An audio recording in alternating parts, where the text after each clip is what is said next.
Congratulations! Nadadagdagan ang pamilya natin. Ba't ka kasi nag-sign up pa dito sa Love Spark? I doubt naman na may magla-like sa'yo. I bet nga nagka-cringe pa tong mga guys whenever they see your profile. You're pregnant? Magkakaroon na kayo ng +1 dito sa bahay. Congrats! I'm so happy for you. Congrats, oh. Thank you, Ana. Thank you. Mom, is it true? Buntis ka ba talaga? O it's just part of your drama? Shh, Ange. Shut up. Whether you like it or not, magkakaroon ka na ng kapatid. Okay. Fine. Sorry. Nagulat lang kasi ako eh. Ako rin naman. This isn't part of the plan. First of all, I hate to admit it. Pero matanda na ako. I don't even know kung kaya ko pang magbuntis. But on second thought, wala na rin naman akong magagawa. So might as well use this baby para mas lalo tayong mapalapit sa Tito Gani mo at makonvince natin siya na mabenta yung lupa. Wait, akala ko ba pumayag na si Tito Gani? Well, yun din ang akala ko. Pero ang sabi niya, kakausapin niya pa daw si Ikit about it. Ay nako, mukhang itong Ikit pa na to ang magiging dahilan para hindi matuloy ang mga plano natin.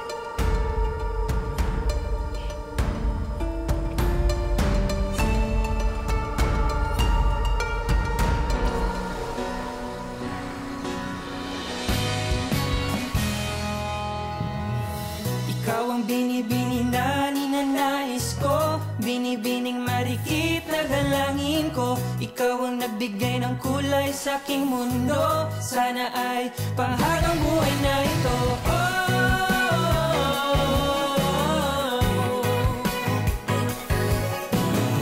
Oh, aking binibini, ikaw ang pinipili. Sa simula't huli ng aking pag-ibig, ikaw ang binibini na ninanais ko, binibining marikit na dalangin ko.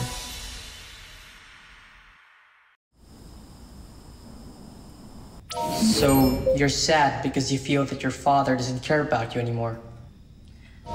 Yes, I feel saling kit-kit. Saling ket-ket? Yeah, saling kit-kit, you know, cut outside like that. Because because when the baby is born, my father will have another family na. Cheer up. You're not a saling ket-ket. You're not a saling ket-ket. You're special. Special? Like, special dropout? You're funny, unique, and special in every way. So smile now. You'll wait for you when you're happy. Ito naman. Thank you. Thank you for making me feel special like Shabaw. You're welcome. But, sorry, I have to sleep already. I have an early heart tomorrow. Okay. Sweet dreams. Sweet dreams.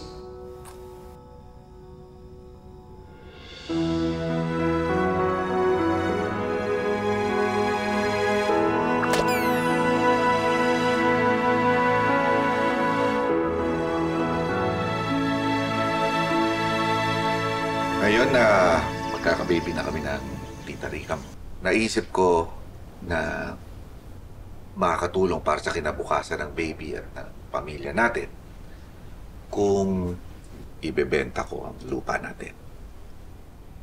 Tay, hindi naman po sa basag trip ako, no? Baka may point po talaga si Ninong Badong. Baka tama po talaga siya, no? Na hindi natin dapat basta-basta ibenta yung lupa. Pero anak, makakatulong sa atin yung pera. At saka yung project ng Tita Rica mo na yung resort.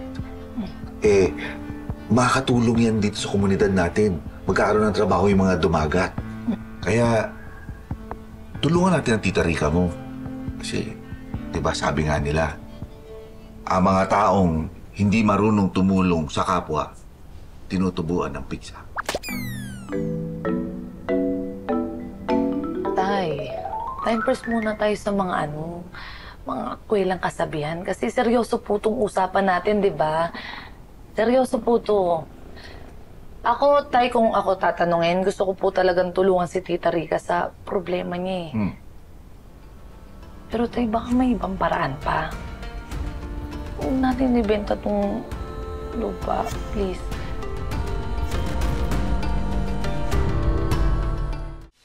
Pero Tay, baka may ibang paraan pa.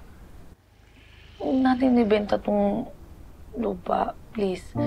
Eh, bahala ka. Baka bumangon sila lolo sa hukay, tapos magalit yun sa'yo. Di ba ayaw mo yun? Pero, sabi kasi sa akin ng lolo ko, nung ibinigay niya itong lupa, makakatulong daw ito. Lalong-lalo na sa mga oras ng pangangailangan. Ito na. Yung pagkakataon na yun. Ito na yun. Pero Tay kasi, di ba dapat... Sorry, Ikit ha. Kasi di ba bilang asawa ng tatay mo, may karapatan na rin ako sa pag-aari ng lupa. Pati na rin tong baby namin. But even so, nag-agree ako sa tatay mo na kausapin ka to get your blessings. Kasi akala ko magiging bukas ang isip mo. Ayaw mo bang magkaroon ng magandang future ang magiging kapatid mo? Sana naman, Ikit, wag lang sarili mo yung i-consider mo. Isipin mo din yung baby namin, tsaka yung pamilya natin. Pwera na lang kung talagang hindi mo pa rin kami tanggap ni Angela. At yung dinadala ko, pakitang tao ka lang ba kagabi? Talaga bang tanggap mo na tong baby ko? Tita Rica, hindi po ako fake news. Tanggap ko po na magkakababy na kayo ni tatay. Gusto ko po na maging maganda po yung kinabukasan niya. Pero baka pwede po natin ibigay yun sa kanya sa ibang paraan. Kasi ayoko po talaga ibenta yung lupa natin. Tay, ako, gusto ko pong maranasan nung magiging kapatid ko yung ganda ng lugar na to. Tay, gusto ko pong ma-experience niya kung ano yung na-experience ko nung kabataan ko habang lumalaki ako eh. Yun, Tay. Ikit, kung talagang nagkikare ka sa magiging kapatid mo, diba you would want what's best para sa kanya.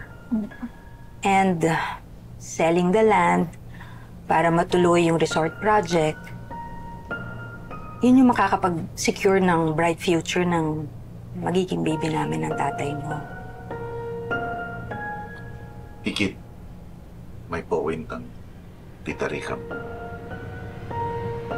Tingin ko talaga makakatulong para sa kinabukasan nating pamilya kung ibenta natin. Kaya, anak, pag-isipan mo naman. Please.